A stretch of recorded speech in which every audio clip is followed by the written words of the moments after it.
नमस्कार, आदाब, सत श्री अकाल, कसक है, केम छो, hello and welcome to GATE Academy. दोस्तों, जैसा कि आप सब जानते हैं कि गेट अकेडमी डेली डोज करके क्वेश्चन सीरीज लेकर आ रहा है, जिसमें एक लेक्चर में हम लोग एक क्वेश्चन डिस्कस कर रहे हैं। मैं आप लोगों के साथ स्ट्रेंथ ऑफ मटेरियल का क्वेश्चन डिस्कस कर रहा हूँ। तो आज एक बहुत ही अच्छा कॉन्सेप्चुअल क्वेश्चन हम लोग स्ट्रेंथ ऑफ मटेरियल का लेकर आए हैं। क्वेश्चन में क्या बोल रहा है कि ये बीम है, ठीक है, कैंटिलीवर बीम, जिसमें यहाँ पर लोड बी लगा है। ये जो एक्सिस है ये न्यूट्रल सरफेस है। ओके, नाउ इस बीम का एक पॉइंट है, पॉइंट ए, और हम लोग को बताना है कि इस पॉइंट ए पे जो भी स्ट्रेस कंडीशन आ रहा है, ठीक है, उसके कारण जब उसको अगर हम लोग मोहर सर्कल बनाएंगे तो मोहर सर्कल कैसा बनेगा, मतलब correct Mohr circle for stress condition at point A is. और ये चार ऑप्शन नेक्स्ट पेज में दिया हुआ है कि ऑप्शन ए करेक्ट होगा, कि ऑप्शन बी करेक्ट होगा, कि ऑप्शन सी करेक्ट होगा, कि ऑप्शन डी। मतलब पॉइंट ए का पहले मेरे को स्ट्रेस कंडीशन पता करना पड़ेगा, उसके बाद उसका क्या ड्रॉ करना पड़ेगा, मोहर सर्कल। तो ये हम लोग डिस्कस करते हैं। बट अगेन ये क्वेश्चन डिस्कस करने से पहले एक बहुत ही इंपॉर्टेंट अनाउंसमेंट है जो तुम लोग को पता है कि जैसे कि गेट अकेडमी गेट 2023 के लिए लाइक क्लासरूम प्रोग्राम के तहत एक नया बैच लॉन्च कर रहा है, Pratigya batch. Clear, for GATE 2023, that is GATE 2023 के लिए। Clear point. ये बैच मैकेनिकल ब्रांच में 26 मई से स्टार्ट हो रहा है। अगर हम लोग मैकेनिकल ब्रांच में फैकल्टी टीम मेंबर का बात करें तो ये हमारा टीम मेंबर है, ठीक है। ये जो बैच के जो कुछ की फीचर है, ठीक है, ये जो बैच स्टार्ट हो रहा है 26 मई को, वापस रिपीट कर रहा हूं मैं, और जो स्टार्ट हो रहा है स्ट्रेंथ, और पहला सब्जेक्ट जो स्टार्ट होगा strength of material by Ramanand Bansal sir, यानी बाय मी। ओके, ठीक है। इसकी जो फीस है वो 20,000 सॉरी है, इंक्लूडिंग जीएसटी। Clear point. अगर आप कब तक ज्वाइन करते हो, 26 मई तक, ठीक है। तो ये एक इंपॉर्टेंट अनाउंसमेंट था कि 26 मई से नया बैच लॉन्च हो रहा है, ठीक है। अब फटाफट हम लोग इस क्वेश्चन का सॉल्यूशन डिस्कस करते हैं। तो पहले हम लोग को क्या करना पड़ेगा कि पॉइंट ए का स्ट्रेस कंडीशन पता करना पड़ेगा। इस बीम में ट्रांसवर्स लोड आ रहा है, तो ये जो पहले पॉइंट ए है ये इस सेक्शन का एक पॉइंट है। तो इस सेक्शन का या इस क्रॉस सेक्शन का पहले मेरे को क्या पता करना पड़ेगा, bending moment and shear force, क्योंकि ट्रांसवर्स लोड के कारण इस सेक्शन में दो ही चीज आएगा, एक बेंडिंग मोमेंट और शियर फोर्स। हम लोग को केवल नेचर से मतलब साइंस है, ध्यान देना। सपोज अगर मैं इस डिस्टेंस को x बोलूं, तो अगर इस सेक्शन का हम लोग bending moment and shear force निकालेंगे, यहाँ साइन इंपॉर्टेंट है कि शियर फोर्स पॉजिटिव आ रहा है कि नेगेटिव, और बेंडिंग मोमेंट पॉजिटिव आ रहा है कि नेगेटिव। ओके, तो अगर मैं इस सेक्शन का शियर फोर्स निकालूं, क्या होता है शियर फोर्स का साइन कन्वेक्शन, ये शियर फोर्स का साइन कन्वेक्शन है। अगर हम लोग लेट पोर्शन को लेकर निकाल रहे हैं तो जब भी फोर्स ऊपर होगा तो उसको प्लस लेंगे, नीचे होगा तो उसको माइनस लेंगे। जब भी हम लोग राइट पोर्शन को लेकर निकाल रहे हैं तो फोर्स नीचे होगा तो उसको प्लस लेंगे, और ऊपर होगा तो उसको माइनस लेंगे। ये शियर फोर्स का साइन कनेक्शन है। तो अगर मेरे को इस सेक्शन का शियर फोर्स निकालना है तो या तो मैं इसका राइट पोर्शन लूंगा या लेफ्ट। राइट को लिया हो तो लेफ्ट से मतलब नहीं है, लेफ्ट को लिया हो तो राइट से मतलब नहीं है। और इसके एक साइड के पोर्शन में जितना भी ट्रांसवर्स फोर्स आएगा उसका एल्जेब्रिक सम इस सेक्शन का शियर फोर्स होगा क्या। तो अगर भाई मैं इसके राइट साइड के पोर्शन को लूँ तो इसके राइट साइड के पोर्शन में एक ही ट्रांसवर्स लोड आ रहा है पी, तो ये यहाँ का शियर फोर्स पी। अब प्लस पी की माइनस सी, ये किधर लग रहा है, नीचे। और जब भी हम लोग राइट पोर्शन को लेके निकाल रहे हैं, नीचे को प्लस लेना है, ऊपर को माइनस, तो चूंकि ये नीचे लग रहा है तो ये क्या होगा, प्लस। तो अगर मैं इस सेक्शन का शियर फोर्स की वैल्यू बात करूं तो प्लस पी है। प्लस मी मतलब इस सेक्शन का शियर फोर्स जिसका पॉइंट ए है, जिस सेक्शन पे पॉइंट ए आ रहा है वहां का शियर फोर्स क्या है, पॉजिटिव की नेगेटिव, पॉजिटिव। अच्छा, अगर मैं इसी सेक्शन का बेंडिंग मोमेंट निकालूं, ये मेरा बेंडिंग मोमेंट का साइन कन्वेक्शन होता है क्या, इसको हम लोग सैगिंग बोलते हैं और इसको पॉजिटिव लेते हैं। मतलब अगर मैं लेट पोर्शन को लेके निकाल रहा हूं तो अगर मोमेंट क्लॉकवाइज है तो उसको मेरे को प्लस लेना है, एंटी क्लॉकवाइज है तो उसको माइनस लेना है। अगर मैं बेंडिंग मोमेंट राइट पोर्शन को लेके निकाल रहा हूं तो ये एंटी क्लॉकवाइज डायरेक्शन है ना, तो एंटी क्लॉकवाइज को प्लस लेना है और क्लॉकवाइज को माइनस। और एक इंपॉर्टेंट कंक्लूजन ये है कि जब भी बेंडिंग मोमेंट फोर्स के कारण आ रहा है, तो चाहे लेफ्ट पोर्शन को लो चाहे राइट पोर्शन को, फोर्स अपवर्ड है तो बेंडिंग मोमेंट पॉजिटिव होता है, डाउनवर्ड है तो नेगेटिव। इसको अलग से याद रखना चाहो तो रख सकते हो, क्योंकि वो इसी साइन कन्वेक्शन को फॉलो करेगा, ठीक है। तो ध्यान देना, अगर मैं इस सेक्शन का बेंडिंग मोमेंट राइट पोर्शन को लेकर निकालूं तो राइट पोर्शन में एक ही लोड आ रहा है पी, फोर्स है। फोर्स के बेंडिंग मोमेंट कैसे निकालते हैं, फोर्स इंटू परपेंडिकुलर डिस्टेंस, तो ये पी इंटू एक्स होगा। ये फोर्स अपवर्ड है कि डाउनवर्ड, सर डाउनवर्ड। जब भी फोर्स डाउनवर्ड है तो बेंडिंग मोमेंट नेगेटिव होता है, और इसको चेक भी कर सकते हो। अगर मैं इस सेक्शन का इस पी का मूवमेंट देखूं तो क्लॉकवाइज आएगा क्या, हाँ। और अभी राइट पोर्शन को लिया हूं, राइट पोर्शन में एंटी क्लॉकवाइज को प्लस लेना है, क्लॉकवाइज को माइनस। तो चूंकि ये क्लॉकवाइज आया इसलिए इसको क्या लूंगा, माइनस। तो इस सेक्शन का जो बेंडिंग मोमेंट है पॉजिटिव है कि negative, negative. Bending moment negative है मतलब ये सैगिंग हुआ कि हॉगिंग, सर हॉगिंग हुआ। हॉगिंग इसको बोलते हैं क्या, हाँ सर। अब मैं पॉइंट ए का स्ट्रेस कंडीशन पता कर लूंगा तो मोहर सर्कल ड्रॉ हो जाएगा, ठीक है। ध्यान देना, किसी भी पॉइंट का स्ट्रेस कंडीशन, जैसे अगर मेरा ये पॉइंट ए है उसको तोड़ के मैं जूम करके बता दूं, तो चाहे बेंडिंग मोमेंट हो चाहे शियर फोर्स हो, उसके अंदर जो स्ट्रेस आएगा वो क्रॉस सेक्शन पे आएगा। अब अगला क्रॉस सेक्शन में कैसा स्ट्रेस आएगा, ये केवल हम लोग पॉइंट ए की बात नहीं कर रहे हैं, उस सेक्शन में किसी भी पॉइंट का निकालने बोल सकता है ना। तो क्रॉस सेक्शन पे बेंडिंग मोमेंट के अंदर बेंडिंग स्ट्रेस आएगा, जो कुछ भी नहीं, जो नॉर्मल स्ट्रेस ही होता है, बस उसका नेचर या तो टेंसाइल होगा या कंप्रेसिव। और शियर फोर्स के कारण क्रॉस सेक्शन पे शियर स्ट्रेस आएगा। हाँ, मेरे को ये पता है कि जब भी किसी क्रॉस सेक्शन में शियर स्ट्रेस आ रहा है तो उसके परपेंडिकुलर प्लेन पे एक और शियर आएगा जिसको कॉम्प्लीमेंट्री शियर बोलते हैं। ठीक है, तो इधर ध्यान देना, जब भी हम लोग बेंडिंग मोमेंट के, केवल मैं पॉइंट ए के हिसाब से बात नहीं कर रहा हूं, जनरल बात कर रहा हूं, जब भी मैं बेंडिंग, पहले तो स्ट्रेस जो भी आएगा क्रॉस सेक्शन पे आएगा। तो बेंडिंग मोमेंट के कारण जब भी बात करोगे ना, तो बेंडिंग मोमेंट दो ही हो सकता है, या तो किसी सेक्शन का सैगिंग होगा या हॉगिंग होगा। अगर हम लोग हॉरिजॉन्टल बीम में बात करें, सैगिंग मतलब बेंडिंग मोमेंट बीम ऐसा बेंड होगा, और हॉगिंग मतलब हॉरिजॉन्टल बीम ऐसा बेंड होगा। यानी अगर मेरा बेंडिंग मोमेंट सैगिंग, सैगिंग मतलब बेंडिंग मोमेंट पॉजिटिव आ रहा है हम लोग के साइन कनेक्शन के हिसाब से, और हॉगिंग मतलब नेगेटिव आ रहा है। तो अगर मेरा बेंडिंग मोमेंट सैगिंग है, तो जो मेरा न्यूट्रल सरफेस के ऊपर का लेयर है, ये मेरा मान लो न्यूट्रल सरफेस है, तो ऊपर के लेयर जो होगा वो कंप्रेशन में होगा क्योंकि वो कॉन्ट्रैक्ट हो रहा है, और नीचे का लेयर टेंशन पे होगा, और न्यूट्रल सरफेस का हमेशा बेंडिंग स्ट्रेस 0 होता है। अगर मेरा बेंडिंग मोमेंट हॉगिंग है, सपोज ये न्यूट्रल सरफेस, तो ऊपर का लेयर इलोंगेट हो रहा है क्या, तो किस में होगा, टेंशन पे, और नीचे का लेयर किस में होगा, कंप्रेशन में। ये होता है बेंडिंग मोमेंट का नेचर पहचानने का तरीका। अगर सैगिंग है तो न्यूट्रल सरफेस के ऊपर का लेयर कंप्रेशन में, नीचे का लेयर टेंशन पे।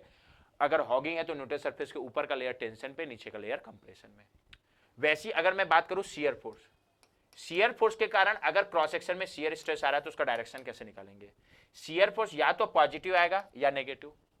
शियर फोर्स पॉजिटिव आता है, इसका मतलब क्या होता है कि दोनों तरफ ऐसा क्रॉस वर्टिकल एरो बनाने की कोशिश करो जो लेमिना को क्लॉक, ये शियर फोर्स का साइन कनेक्शन है। ऐसा वर्टिकल एरो बनाओ जो लेमिना को क्लॉकवाइज घुमाने की कोशिश करे, ये अभी शियर फोर्स है, तो ये मेरा shear force positive. Shear force negative का मतलब क्या होता है कि दोनों तरफ ऐसा वर्टिकल एरो बनाओ जो लेमिना को एंटी क्लॉकवाइज घुमाए, वर्टिकल एरो, तो ये शियर फोर्स नेगेटिव। अब अगर मेरा शियर फोर्स पॉजिटिव है तो उसके कारण शियर स्ट्रेस कैसे ड्रॉ करेंगे। अगर शियर स्ट्रेस आ रहा है, जैसे मेरे को पता है कि शियर फोर्स के कारण किसी भी क्रॉस सेक्शन में शियर स्ट्रेस आएगा, उसको निकालने का फॉर्मूला VQ/IB होता है। बस अगर वो एक्सट्रीम फाइबर का पॉइंट है तो शियर स्ट्रेस 0 होगा, ये शियर फोर्स के कारण ये पता होना चाहिए। अदरवाइज शियर स्ट्रेस आएगा, और ये शियर स्ट्रेस शियर फोर्स के कारण आ रहा है, मतलब कहां पर आएगा, क्रॉस सेक्शन में। बस मेरे को ये बताना चाहिए अगर क्रॉस सेक्शन में शियर आ रहा है तो उसके परपेंडिकुलर प्लेन पे क्या आएगा, उसका कॉम्प्लीमेंट्री शियर। तो अगर शियर स्ट्रेस आ रहा है एक तो तब ड्रॉ करेंगे, और कैसे ड्रॉ करेंगे, पहला जैसा शियर फोर्स है ना वैसे ही एरो का क्रॉस सेक्शन पे शियर स्ट्रेस ड्रॉ कर लो। तो यहां शियर फोर्स ऊपर है, यहां नीचे, तो यहां अगर शियर स्ट्रेस आ रहा है तो यहां ऊपर और यहां नीचे। शियर फोर्स पॉजिटिव है, शियर स्ट्रेस नहीं। शियर स्ट्रेस तो जैसा शियर फोर्स का एरो है वैसा ड्रॉ कर दो। अब जैसी क्रॉस सेक्शन में ये शियर स्ट्रेस ड्रॉ कर दिया, शियर स्ट्रेस अकेला नहीं आता, साथ में कॉम्प्लीमेंट्री शियर आएगा, तो अब उसके परपेंडिकुलर प्लेन पे उसका कॉम्प्लीमेंट्री ड्रॉ करो। ये लेमिना को कैसा घुमा रहा है, क्लॉकवाइज, तो कॉम्प्लीमेंट्री ऐसा ड्रॉ करोगे जो लेमिना को कैसा घुमाए, एंटी क्लॉकवाइज। क्लियर। सिमिलरली अगर मेरा शियर फोर्स नेगेटिव है तो शियर स्ट्रेस कैसे बनाओगे, अगर आ रहा है तो पहले तो क्रॉस सेक्शन पे जैसा शियर फोर्स है उसी एरो का शियर स्ट्रेस ड्रॉ कर लो, मतलब यहां नीचे और यहां ऊपर। अब जैसे ही आ गया तो परपेंडिकुलर प्लेन पे उसका कॉम्प्लीमेंट्री शियर आएगा, तो ये शियर स्ट्रेस है ना, क्योंकि तो ये लेमिना को कैसा घुमा रहा है, एंटी क्लॉकवाइज। तो परपेंडिकुलर प्लेन पे ऐसा एरो आएगा शियर स्ट्रेस का जो लेमिना को कैसा घुमाए, क्लॉकवाइज। तो ये बेंडिंग मोमेंट के कारण बेंडिंग स्ट्रेस निकालने का तरीका, जो नॉर्मल स्ट्रेस होगा, और शियर फोर्स के कारण शियर स्ट्रेस निकालने का तरीका। अभी मेरे को स्ट्रेस कंडीशन किसका निकालना है, पॉइंट ए का। ये पॉइंट ए का क्रॉस सेक्शन है। पहले बेंडिंग मोमेंट के कारण बात करूं तो पॉइंट ए जिस सेक्शन पे आ रहा है वहां का बेंडिंग मोमेंट क्या है, नेगेटिव। नेगेटिव मतलब सैगिंग की हॉगिंग, सर हॉगिंग, और हॉगिंग है तो न्यूट्रल सरफेस का ऊपर का लेयर टेंशन पे होगा और नीचे का लेयर कंप्रेशन में होगा। तो जो मेरा पॉइंट ए वो न्यूट्रल सरफेस के नीचे है क्या, तो ये टेंशन पे होगा कि कंप्रेशन में, कंप्रेशन में। यानी जो पॉइंट ए का बेंडिंग स्ट्रेस है, जो बेंडिंग मोमेंट के कारण आ रहा है, वो कंप्रेसिव स्ट्रेस होगा क्या। और ड्रॉ हमेशा क्रॉस सेक्शन पे करना है, ये क्रॉस सेक्शन। और यहां अगर मेरे को कंप्रेसिव स्ट्रेस ड्रॉ करना है, कंप्रेसिव कुछ नहीं, एक नॉर्मल स्ट्रेस है, तो एक तो इस क्रॉस सेक्शन के परपेंडिकुलर होगा, और परपेंडिकुलर में कैसा एरो लोगे, इनवर्ड, क्योंकि ये कंप्रेसिव स्ट्रेस है। तो ये पॉइंट ए का बेंडिंग स्ट्रेस हो गया। सपोज मैं इसको सिग्मा ए बोल दे रहा हूं, इसको किससे डिनोट कर दे रहे हैं, सिग्मा ए से। अगला पॉइंट ए पे शियर स्ट्रेस, तो पॉइंट ए जिस सेक्शन पे आ रहा है वहां पर शियर फोर्स आ रहा है, पॉजिटिव की नेगेटिव, पॉजिटिव। और चूंकि पॉइंट ए एक्सट्रीम फाइबर में नहीं है, मतलब यहां का कुछ ना कुछ शियर स्ट्रेस होगा, क्योंकि एक्सट्रीम फाइबर का शियर फोर्स का शियर स्ट्रेस 0 होता है, but point A extreme fibre में नहीं है तो कुछ ना कुछ शियर स्ट्रेस होगा। तो सपोज पॉइंट ए के शियर स्ट्रेस को टाउ ए बोल दे रहा हूं। बट उस शियर स्ट्रेस का एरो कैसे ड्रॉ करोगे, तो पॉइंट ए जिस सेक्शन पे आ रहा है वहां का शियर फोर्स पॉजिटिव है, तो पहले तो पॉजिटिव शियर फोर्स कैसा होता है वो ड्रॉ करो, पॉजिटिव शियर फोर्स, ये पॉजिटिव शियर फोर्स। अब अगर शियर फोर्स पॉजिटिव है तो शियर स्ट्रेस ड्रॉ करने के लिए क्रॉस सेक्शन में जैसा पहले तो शियर फोर्स का एरो वैसा शियर स्ट्रेस ड्रॉ करो, तो ऐसा आएगा, और उसके परपेंडिकुलर प्लेन पे उसका कॉम्प्लीमेंट्री। तो शियर फोर्स पॉजिटिव है तो क्रॉस सेक्शन में जैसा शियर फोर्स का एरो है वैसा हम लोग पहले शियर स्ट्रेस ड्रॉ करेंगे, तो यहां ऊपर और यहां नीचे, यहां ऊपर और यहां नीचे। बट शियर स्ट्रेस कभी भी अकेला नहीं आएगा, उसके परपेंडिकुलर प्लेन पे उसका क्या आएगा, कॉम्प्लीमेंट्री शियर। तो ये शियर स्ट्रेस लेमिना को कैसा घुमा रहा है, क्लॉकवाइज। तो परपेंडिकुलर प्लेन पे जो कॉम्प्लीमेंट्री शियर आएगा लेमिना को कैसा घुमाएगा, एंटी क्लॉकवाइज। ये शियर स्ट्रेस का डायरेक्शन है। और ये चूंकि पॉइंट ए का उसकी वैल्यू को एक बार के लिए टाउ ए मान लिया। जैसे ही मेरा पॉइंट ए का स्ट्रेस कंडीशन में ड्रॉ कर लिया, और दो ही चीज था, बेंडिंग के कारण बेंडिंग स्ट्रेस ड्रॉ हो गया, शियर फोर्स के कारण शियर स्ट्रेस ड्रॉ हो गया, बस शियर स्ट्रेस अकेला नहीं आता, साथ में कॉम्प्लीमेंट्री शियर आता है, वो भी ड्रॉ कर दिया, और कुछ नहीं आ रहा है। पॉइंट ए जिस सेक्शन में, उस सेक्शन में दो ही रेजिस्टेंस आ रहा था, एक बेंडिंग मोमेंट और शियर फोर्स, दोनों का यूज कर दिया। तो अब ये मेरा पॉइंट ए का स्ट्रेस कंडीशन हो गया, और ये स्ट्रेस कंडीशन हो गया तो अब हम लोग क्या ड्रॉ कर सकते हैं, मोहर सर्कल। और मोहर सर्कल ड्रॉ करने के लिए मेरे को दो परपेंडिकुलर प्लेन का स्ट्रेस कंडीशन पता होना चाहिए, पता है। सपोज इस वर्टिकल प्लेन को मैं बोल दूं ए बी, इस हॉरिजॉन्टल प्लेन को BC बोलूं, तो AB और BC प्लेन का स्ट्रेस कंडीशन पता है क्या, और AB और BC प्लेन के बीच का एंगल 90 है क्या। अच्छा, प्लेन के बीच का एंगल जितना होता है, मोहर सर्कल में उनके स्ट्रेस कंडीशन के बीच का एंगल उसका डबल होता है। तो चूंकि AB और BC प्लेन के बीच का एंगल 90 है, तो मोहर सर्कल में उनके स्ट्रेस कंडीशन के बीच का एंगल 90 का डबल यानी 180 होगा क्या। यानी इन दोनों प्लेन का जो स्ट्रेस कंडीशन का पॉइंट मोहर सर्कल में मिलेगा वो डायमेट्रल पॉइंट होगा मोहर सर्कल का। क्यों? क्योंकि वो सर्कल के मोहर सर्कल में इनके बीच का एंगल 180 होगा, क्योंकि इन प्लेन के बीच का एंगल 90 है। मतलब इस सर्कल के कौन से पॉइंट होंगे, डायमेट्रल, मतलब इन दोनों स्ट्रेस कंडीशन वाले पॉइंट को आपस में मिला दूंगा तो सर्कल का डायमीटर मिल जाएगा, उसका बीचों बीच वाला पॉइंट सेंटर का क्या, सर्कल का क्या होगा, सेंटर। तो अगर मैं इसका मोहर सर्कल ड्रॉ करूं, मोहर सर्कल में क्या करेंगे,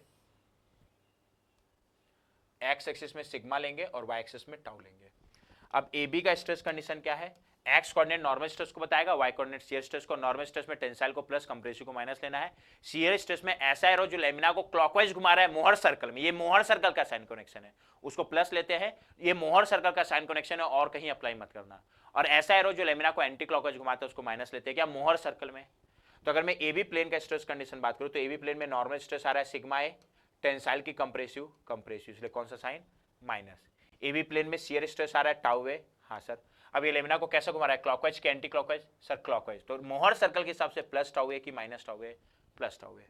अगर मैं बीसी प्लेन का स्ट्रेस कंडीशन बनाऊं, थोड़ा जगह रख लेते हैं, हाँ बीसी प्लेन का स्ट्रेस कंडीशन बनाओ तो बीसी प्लेन पे कोई नॉर्मल स्ट्रेस नहीं आ रहा है, इसका एक्स कोऑर्डिनेट 0। बीसी प्लेन पे शियर स्ट्रेस आ रहा है अगेन टाउ ए, क्योंकि शियर और कॉम्प्लीमेंट्री शियर की वैल्यू सेम होगी। बट ये लेमिना को कैसा घुमा रहा है, एंटी क्लॉकवाइज, तो मोहर सर्कल के लिए वो प्लस टाउ ए की माइनस टाउ ए, माइनस टाउ ए। और चूंकि ए बी और बीसी प्लेन के बीच का एंगल 90 है तो मोहर सर्कल में इनके बीच का एंगल 180, तो ये सर्कल के कौन से पॉइंट होंगे, डायमेट्रल। अब एक एक करके, ए बी का स्ट्रेस कंडीशन क्या है, माइनस सिग्मा ए और प्लस टाउ ए। माइनस सिग्मा ए मतलब एक तो एक्स कोऑर्डिनेट नेगेटिव साइड आएगा और ये डिस्टेंस सिग्मा है, ठीक है, तो ये हो गया माइनस सिग्मा ए वाला पॉइंट। और वाई कोऑर्डिनेट प्लस टाउ ए, तो सपोज ये हाइट टाउ ए है और ये वो प्लस वाई एक्सिस में लिया क्योंकि वाई कोऑर्डिनेट प्लस टाउ ए है, तो ये जो पॉइंट मिलेगा मेरे को, ये ए बी के स्ट्रेस कंडीशन वाला पॉइंट मिलेगा क्या, क्योंकि इसका एक्स कोऑर्डिनेट माइनस सिग्मा है और वाई कोऑर्डिनेट प्लस टाउ ए है, हाँ सर। अगर मैं बीसी का स्ट्रेस कंडीशन ड्रॉ करूं तो बीसी का नॉर्मल स्ट्रेस 0 है, मतलब इसी एक्सिस पे लूंगा क्योंकि ये नॉर्मल स्ट्रेस 0 वाला पॉइंट है, और शियर स्ट्रेस -2 टाउ ए, मतलब Y coordinate negative X axis में आएगा और उसका हाइट टाउ ए के ही बराबर होगा, मतलब ये हाइट और ये हाइट सेम है, तो ये हाइट टाउ ए के बराबर।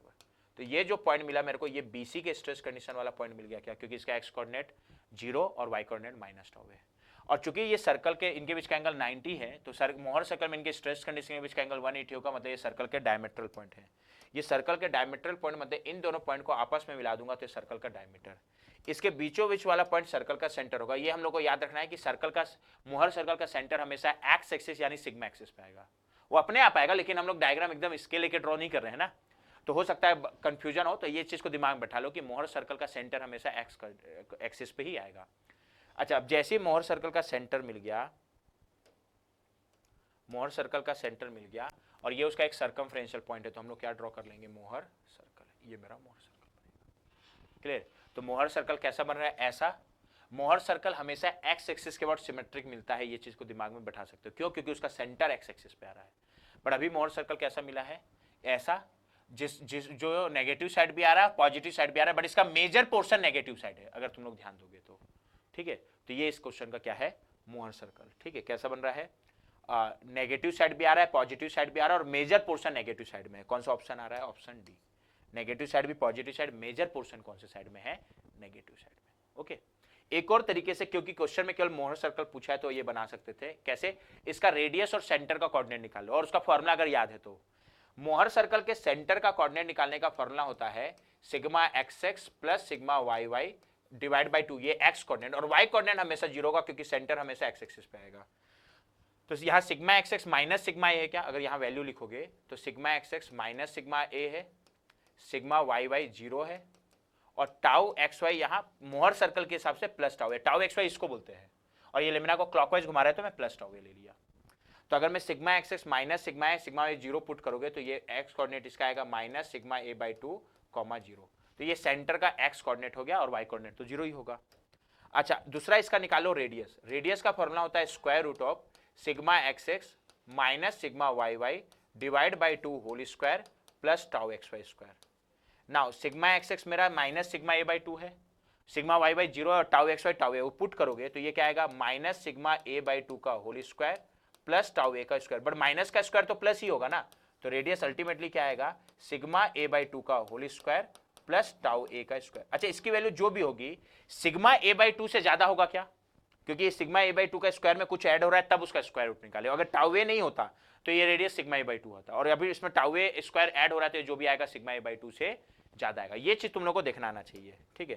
तो अब इसका अगर तुम लोग मोहर सर्कल बनाओगे ना तो कैसे बनाओगे, सबसे पहले इसका सेंटर बनाओ, ठीक है। तो इसका सेंटर का x coordinate minus sigma a by two है क्या, नेगेटिव साइड, तो ये नेगेटिव साइड बना लिया, ठीक है। और ये डिस्टेंस कितना होगा सिग्मा ए बाई टू, और कोऑर्डिनेट है तो ओरिजिन से डिस्टेंस लोगे, ये ओरिजिन, तो ये मेरा इसका सेंटर मिल गया। अब क्या करो ना, सेंटर मिल गया, अब रेडियस, और रेडियस में ना इधर साइड का सर्कमफ्रेंशियल पॉइंट लो। तो अब मैं बताऊं रेडियस का जो मैग्नीट्यूड है वो सिग्मा ए बाई टू से ज्यादा है क्या, सिग्मा ए बाई टू मतलब इससे ज्यादा है क्या, तो इधर का जो सर्कमफ्रेंशियल पॉइंट है इधर कहीं मिलेगा क्या, क्योंकि इसका रेडियस जो भी है but sigma a by two से ज्यादा है। अगर मान लो radius sigma a by two से कम होता तो इधर कहीं मिलता, सिग्मा ए बाई टू के बराबर होता तो इधर कहीं मिलता है, इधर साइड का सर्कमफ्रेंशियल पॉइंट, बट ये सिग्मा ए बाई टू से ज्यादा है तो इधर कहीं मिलेगा क्या, हाँ सर। तो ये मेरा सेंटर हो गया और ये रेडियस हो गया और ये इधर का सर्कमफ्रेंशियल पॉइंट। तो मैं क्या करूंगा, ये मेरा सर्कमफ्रेंशियल पॉइंट हो गया, ये सेंटर, इसको लेके सर्कल बना लो, तो ये कुछ ऐसा ही सर्कल बनेगा क्या। अगेन वही नेगेटिव साइड भी बन रहा है, पॉजिटिव साइड भी, और मेजर पोर्शन किस साइड दिख रहा है, नेगेटिव, सेम सर्कल बन रहा है। तो इसका आंसर क्या है, एक ऐसे भी मोहर सर्कल, अगर केवल मोहर सर्कल पूछा है तो कर सकते हो, तो कौन सा ऑप्शन आएगा, ऑप्शन डी, ओके।